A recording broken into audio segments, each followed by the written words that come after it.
My brother demanded that I give him my house because he had a baby. Now he's calling me a traitor.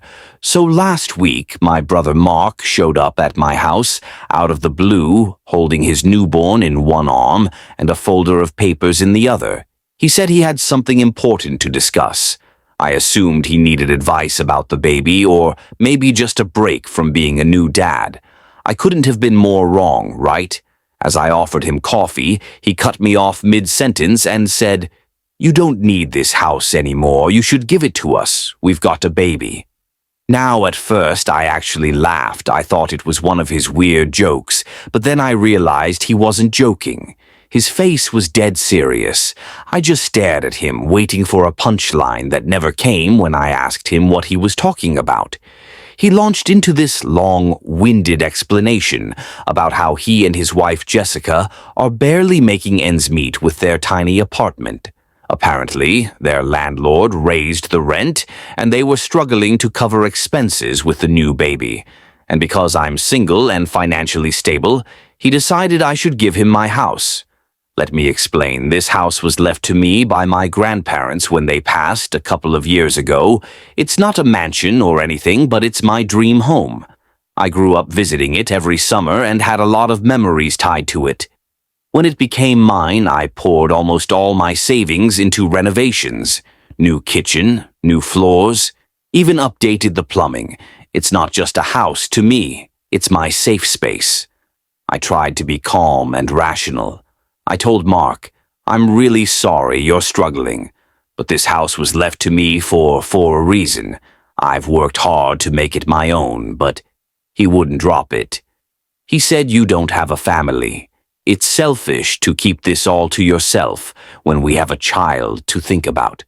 Jessica, who apparently had been sitting in the car outside, came in. At that point, she started chiming in about how family should help each other and how they had already planned out how to make this space work for their growing family, planned out.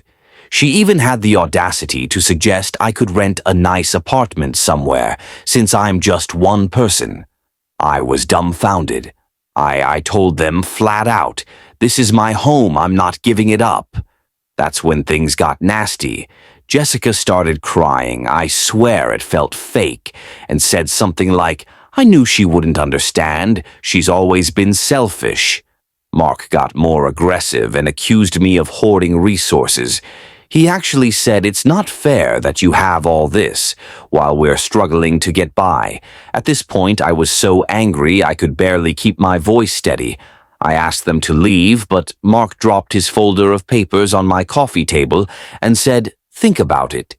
It's what's best for the family." When they finally left, I sat there staring at the folder. It was filled with documents, suggested timelines for moving out a budget, for how they'd maintain the house, and even a drafted letter to my HOA, informing them of the change in ownership. I couldn't believe the level of entitlement they had planned. This like it was a done deal. The next day, it got worse. My parents called me, and guess what? They're on Mark's side. My mom said, "You don't need such a big place. Sweetheart, Mark has a baby now, and it's only fair to prioritize the family." My dad said something like, "You're single. You have flexibility. They don't." I tried to explain my side, but it was like talking to a brick wall every time I said no. They made me feel like I was some greedy villain. What hurt the most was when my mom said, "I thought we raised you better than this." Like I'm the one being unreasonable for a couple of days. I actually started doubting myself. Was I being selfish? Should I just let them have the house? But then I remembered everything I've been through to make this place mine.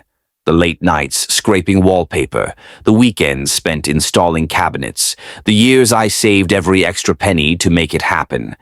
I realized it wasn't just about the house.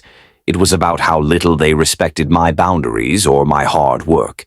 When I told Mark again that I wouldn't be giving them my house, he completely flipped. He said I was tearing the family apart and even called me heartless.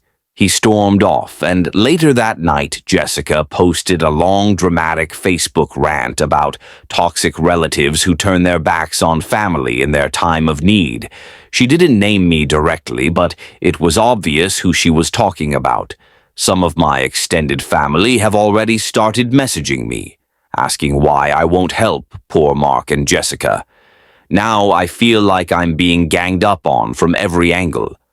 I don't know how to handle this. It feels like my entire family is against me and all, because I said no to something completely ridiculous. The final straw this morning, I got a text from Mark saying, if you don't do the right thing, don't expect to be part of our lives anymore. And that includes your nephew. We update. If you thought my brother demanding my house was bad, buckle up. Because things have taken a turn I never saw coming. I didn't think it could get any more ridiculous. I was wrong.